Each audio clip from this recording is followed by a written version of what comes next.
Hey friends, welcome back to Thrive and Align Healing Podcast. This is episode 46. And this week, we're just gonna have fun. We gotta take a break from solving the world's problems. So we wanted to talk about something that we both love and really enjoy, and it could be really helpful for you guys. So we're gonna talk about growing your own food. And this is an episode for all levels of gardeners, from like never grew a plant before to advanced level. Just like what we're passionate about, Carmen's suggestions of what we should grow and why. And so we're going to have fun with this episode, make it a little lighter. Yeah. I love gardening. And so we're in February, right? So February is a little bit colder and we're about to get a little bit of a cold snap this week. But I like planting gardens too. So I will plan my gardens. So I get an idea where I can maximize the yield, right? What I want to grow, what's going to be the most beneficial. And I do also have a winter garden for folks. Yeah. So even though it's cold outside, it can be a nice time from February till about March or April to have probably April, second week of April, to even have a cold weather garden, right? So cold weather vegetables are things like the kales, cabbages, Brussels sprouts, cauliflower. I'll tell you right now, if you wanted to start planting things like those take a little bit longer. That gestation period is a little bit longer, or whatever they call it in plants. A fertilization period. So you want something that grows quickly. So things like lettuces and spinach and kale or even beets are great. Yeah. Usually I start planting my garden now, and I do have like kale growing now and some arugula outside that is part of my winter garden. But if you start planting or planting things that are easy to grow and that don't take up a lot of space, right? So things I like to start people off with is spinach, because spinach is easy. Most people like spinach. You can get mild. When you grow spinach at home, you can pick it when it's smaller and has a milder taste. You can cook spinach down. You can eat it raw in a spinach salad, or you can put it in smoothies. Spinach is very high in our minerals. It can be very high in iron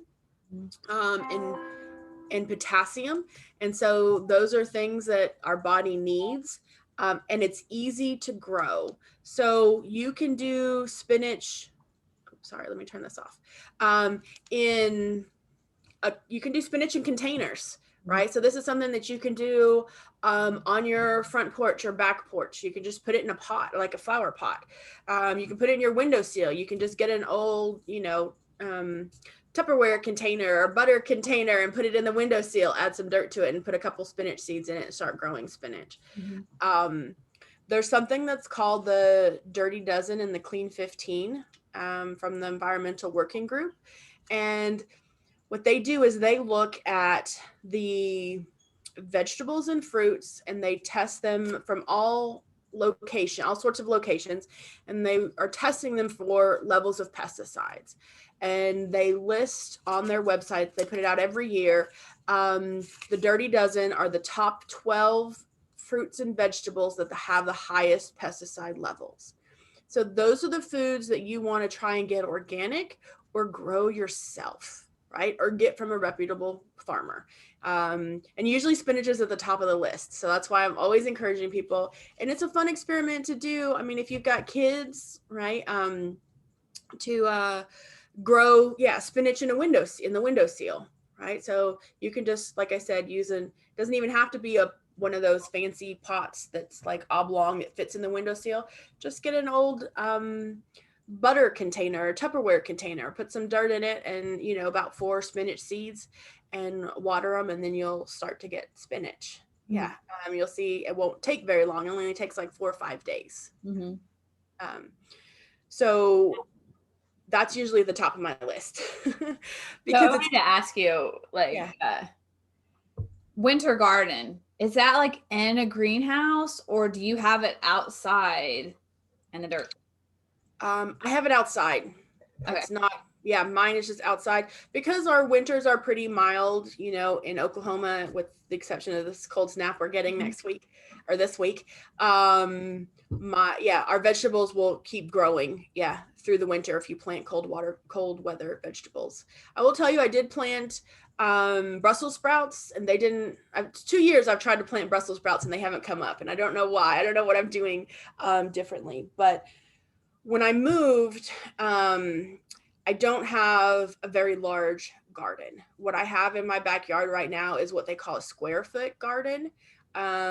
So that means it's 4 foot by 4 foot. And then I section off within that 4 foot by 4 foot to make 16 1-foot squares. And so it doesn't take up a lot of space. Right. And then what doesn't fit within my square foot garden, I just have in random pots all over my yard. Okay. Because I don't really have a backyard to speak of. Most of it is gravel and leftover sidewalks because it's on the corner. It's a corner lot. So yes. And so if people don't have a lot of space, sometimes it's nice to be able to do things in containers. Yeah. And what were the other questions? So some people think that they have to actually buy the plants. Do you suggest the plants or the seeds? And if you suggest seeds, do you have any certain brands that you recommend? Great question. So I like to plant seeds because I like to see them grow. So, and this is just my perspective.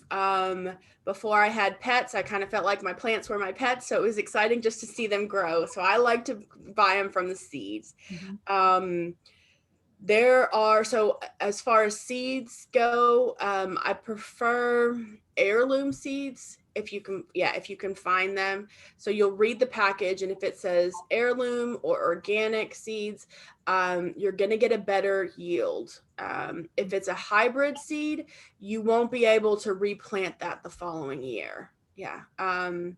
So kind of keep that in mind, because I usually try to let some of my plants go to seed. If I have a spinach variety that I really like, I will let some go to seed so I can keep those seeds for next year, and then start kind of a seed library, because then I don't have to buy seeds once. And so that was my preferred route. So I don't often recommend folks. I recommend folks look at feed stores for seeds instead of Walmart, and looking for the heirlooms. If you don't mind buying seeds online, my favorite seed distributor is called Baker Creek. They're out of Missouri. I really like them.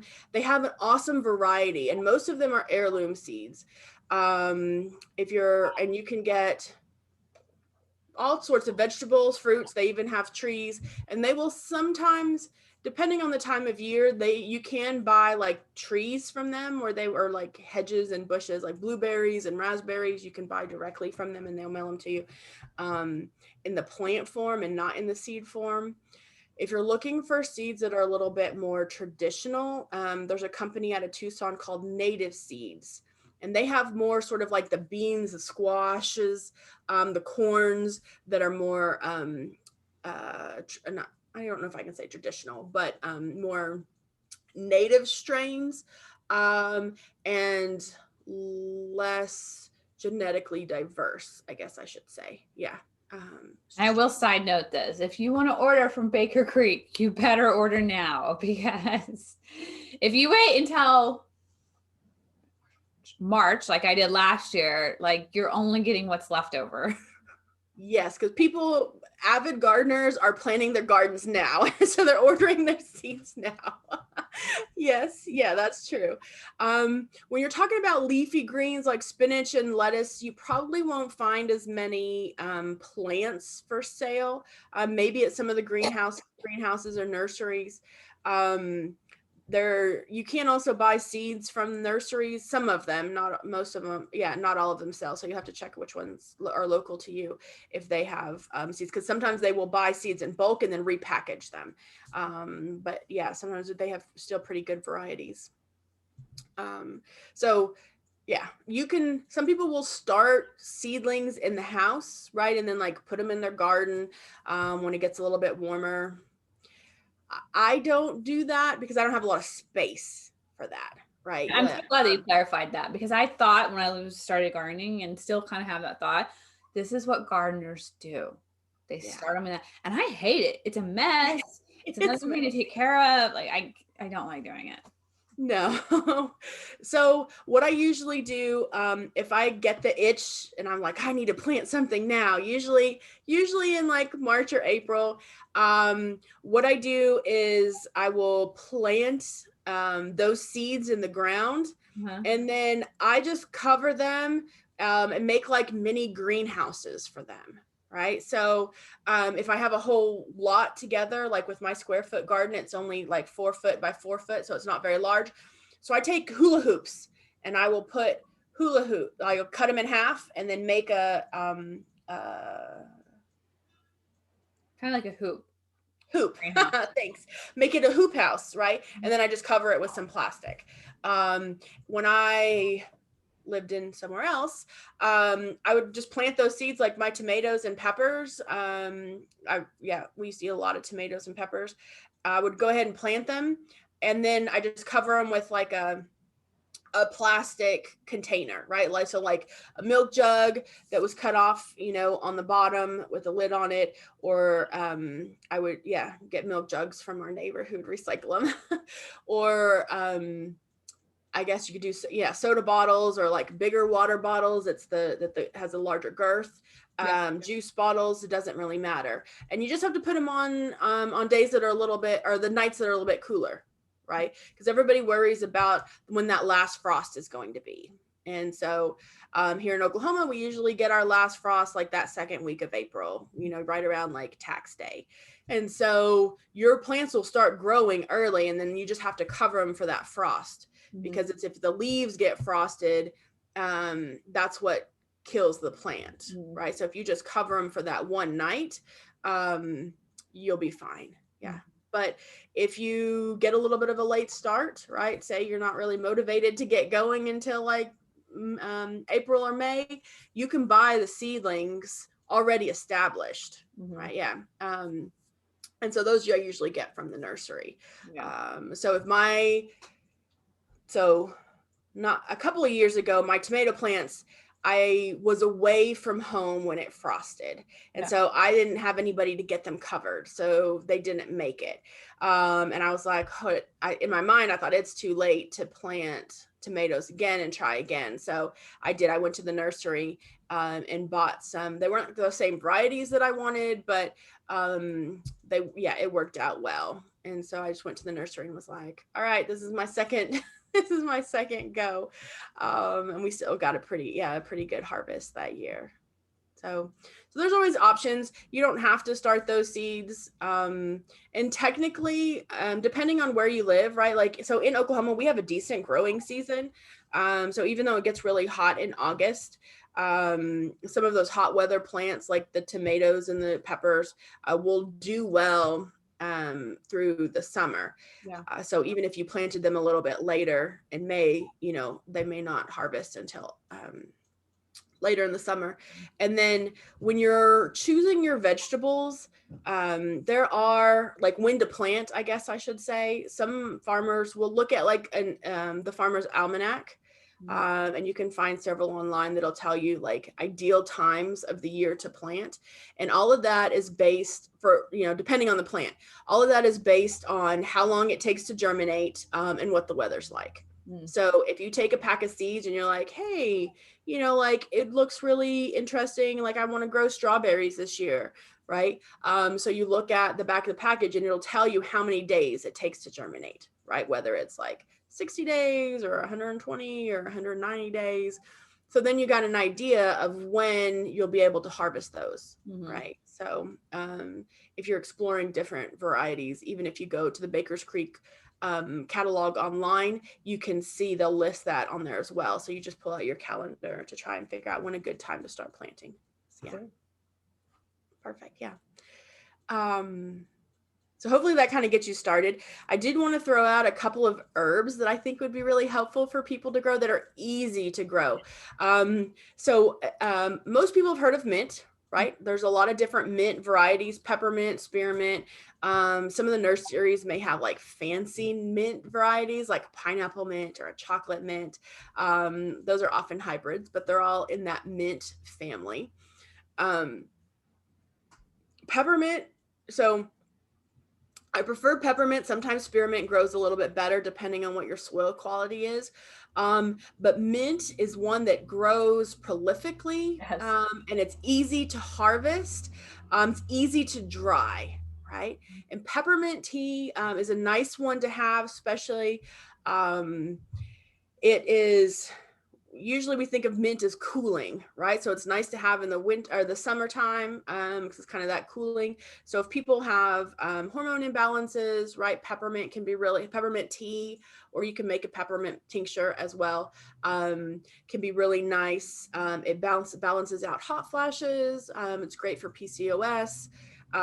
Peppermint is also very relaxing. So it has constituents that are relaxing. So it's nice. It's what we call a carminative, so it's great for the digestion. So if people have a tendency to have like a lot of gas, a lot of bloating, a lot of belching, peppermint tea after meals is really nice because it kind of helps to relax the digestive system a little bit so you can digest your food a little bit better.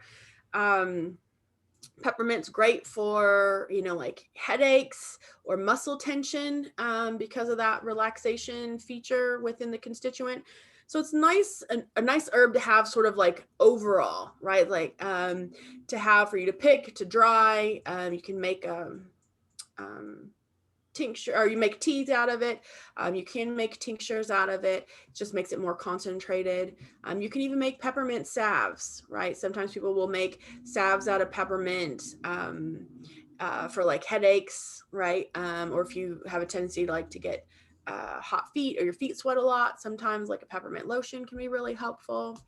So I usually have people consider trying to grow a mint of some sort in their garden. I've got mine growing out in pots because it'll take over the yard if you're not careful. I mean, if you're looking for like a taller ground cover, it's wonderful.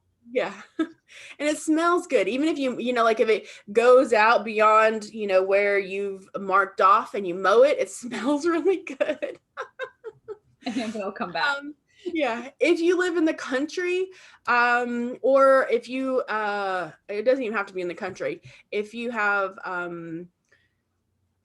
mice, peppermint will also deter mice. So sometimes it's nice. I have people, if they've got a mice problem, if they've got, like feed in the barn or whatever, or you've got mice getting into your animal food, sometimes peppermint planted around the border of the building can be nice. Or people in town get mice too, so sometimes it's nice to use as a ground cover around your house to help to keep the pests away. Because it's so strong, that minty flavor is very strong in volatile oils. And so the other thing it's similar but different is oregano. So oregano is also of the mint family, but I like oregano because it's an awesome broad spectrum antimicrobial, right? So we think of oregano like in our kitchen, right? In our pasta sauce or on our pizzas or spaghetti and that sort of thing. Oregano is also, it's pretty easy to grow. And you can also dry that as well. And so that's nice to have, because if you feel like you're starting to come down with something, right, whether it's a respiratory thing or even allergies, if you're getting sick, even if you've got the stomach bug or stomach flu, oregano is really helpful because it's antimicrobial. So if you've ever heard of like oil of oregano, it's, there's a lot of different oregano varieties, but all of them, if they have that really strong volatile oils and that strong oregano smell, will have antimicrobial properties. Yeah. So there are, because usually my herbs, I usually buy those as seedlings. Yeah. I don't, I was going to say this last group of mint is a different variety of mint that somebody brought over to me. But they will still go to seed. And so you can like replant oregano seeds and mint seeds. But usually They're I not like perennials? the oregano still goes to seed, but it reseeds itself. Okay. Mint is perennial. It'll just keep coming up every year. But oregano is not. It's an annual. I was going to say, well, oregano is still root bound, like mint is, but it's reseeding itself. Okay. Yeah, that's usually why it comes back every year, is because it reseeds itself. So you got to at least let one plant go to seed. Okay. But so it's a nice one because you can dry it, right? You can also make a tea out of oregano.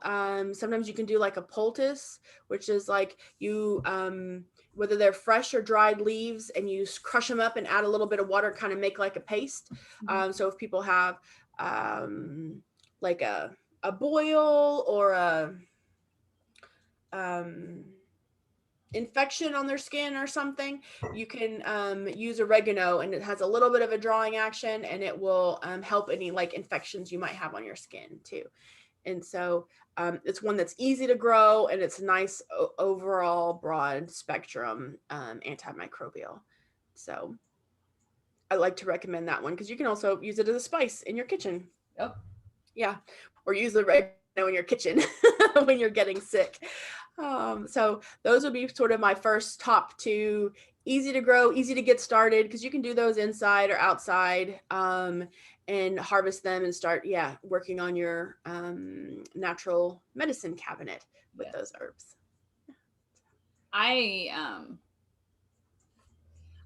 So I'm not like I'm not a professional landscaper or gardener. Like I love to sing, how you do one thing is how you probably do everything. And it's so true. Like I just chaotically do things. Right. And so I have the fortune of having a 2-level garden. And so the top level is my flower garden and herb garden. And then the bottom level we have built out into boxes for food. And so the top level, and I'm telling you guys this, like I loved planting rosemary and lavender, and I tried to grow it in the house, and I literally killed 7 rosemary plants in the house. But I planted them outside my garden in my flower garden as like different heights. So I could have different, like heights and flowers. And like those things are great in Oklahoma. Those things are still kicking, and they smell good, and they're big. And I feel like those were really easy for a chaotic gardener like me that's like super excited about gardening March, April, May. And then by June, it's like, I'm done. I'm over this. And I quit watering and harvesting, but they're so hardy. Like they just like, don't water us. It's fine. I love rosemary. Rosemary is, there are a lot of different varieties of rosemary as well. But rosemary is an excellent herb. If you can get it growing and it gets prolific like yours is, you'll have literally ignored it. Yeah. See, I'm not very good at growing rosemary, but I think it's because I water it too much. Yes. Rosemary doesn't like a lot of water. It does better actually in the desert. Yes. And I have a tendency maybe to give my plants a little bit too much water and too much love. And so I'm like, all right, I really, really want you to grow. I'm invested. And so I haven't had as much luck growing rosemary. If you're like me and like, you have to think of rosemary and lavender like cats. Yes. Right? Yes. Like cats are like, look, I want to love you when I want to love you. And then I want you to leave me alone. Like that's rosemary. Like just leave me alone. Like if you forget to water me for a week and a half, probably going to be happier with you. Yes. Yep.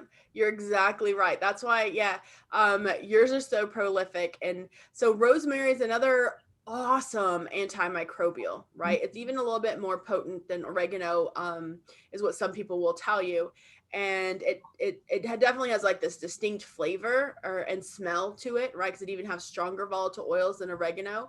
But it makes, and so with that stronger volatile oils, sometimes it's just stronger in general, right? So if you make a tea out of it, it's going to be a lot stronger. So if you like the taste of rosemary, great. If you don't like the taste of rosemary, then usually I have people do, you can do that as a poultice, like make a tea with the rosemary, and then a strong tea with the rosemary, and then put like a wash rag in it, and then apply that wash rag, like if you have a sore throat or an upper respiratory issue, right? And just apply that topically if you don't like the taste of it. Yeah. And then of course the lavender. Yeah, we all are familiar with lavender, hopefully, and then it's very like relaxing, calming, smells beautiful. But those two particular plants, they do well if you don't water them a lot, and they actually don't need great soil quality, right? So like mine are planted in basically sand. Yeah, I was gonna say they don't need a lot of they don't need any fertilizer, but they don't need a lot of potting soil or really good dirt. I mean, they grow in the desert, so they're very hardy. Yeah.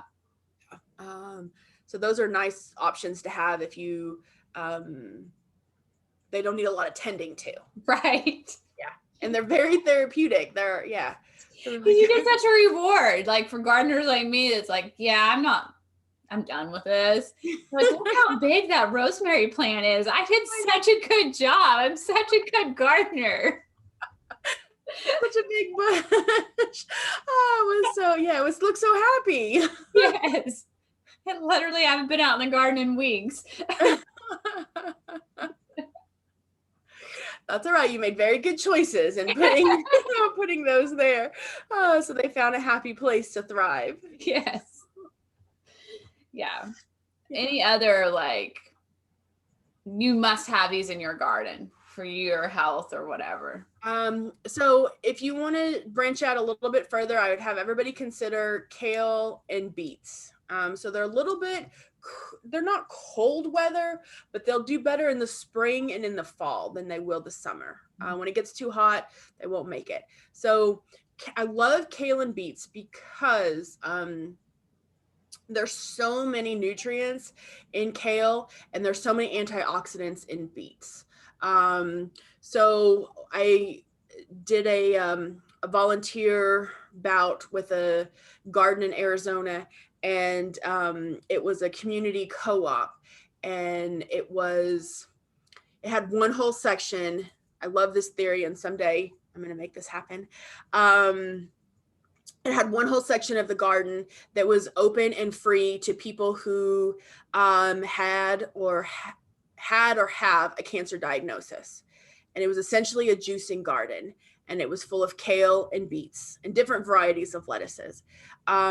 So the reason why we choose kale is because it's so high in so many different minerals that often we're deficient in. It's very green, right? So even more so often like that darker kind, it looks almost kind of grayish green. But so there's a lot more chlorophyll per concentration in kale than there is even in like spinach or lettuce. And usually there's different varieties of kale, but you'll see like curly kale, right? Or kale has like a bunch of bumps and the leaves are not always smooth. So that means there's more surface area to them than like the smooth leaf spinach.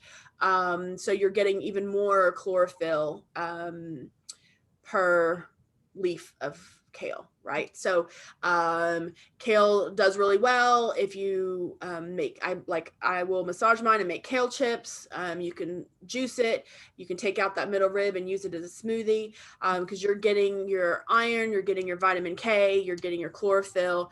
You do get a decent amount of magnesium and potassium, but you're getting your B vitamins in there as well. So kale does want really good soil, right? But you can still put it in a pot, but you'll probably have to get some potting soil with maybe a little bit of compost in there so that it can get the nutrients out of it. So that's usually at the top of my list. And so that's one that you can start planting like maybe the end of February till about April and get a pretty good harvest. And then if you're in a shaded area, like if you have a shade in your yard or a shade on your porch, that's another great place. Just kale doesn't do great with direct sunlight at like 90 degrees. Yeah. Right. Yeah. So if it's shaded, you can make kale almost all summer if you have a shaded part of your yard, at least in Oklahoma. Mm-hmm. And then the next one is beets. So beets also take some good soil. But beets that they have that red purple pigmentation. So it's the red beets, I should clarify, because there's also golden beets. But the red beets, either there's a couple different varieties. I usually plant the Detroit beets, but so beets are very high in the precursor to nitric oxide.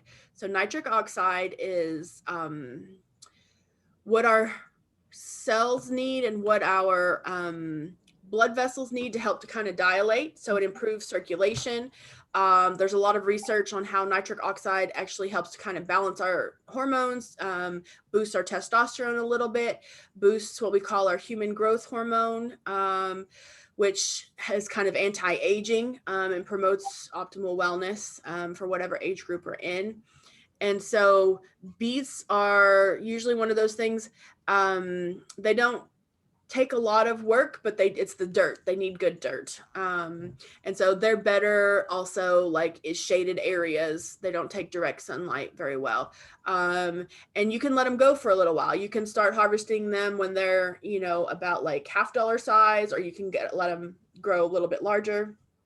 So I usually try to get beets in my gardens as well, because it's a great source of antioxidants, and it's usually cheaper than at the grocery store. Yeah. And again, you can juice those. You can just roast them.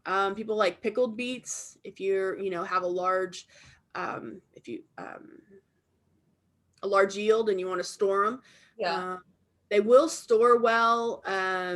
If you harvest them and you leave the tops on, they'll store like in a cold cellar or in a cool, dry place in your house. As long as there's some humidity, they will dry out if your house is really dry. Yeah.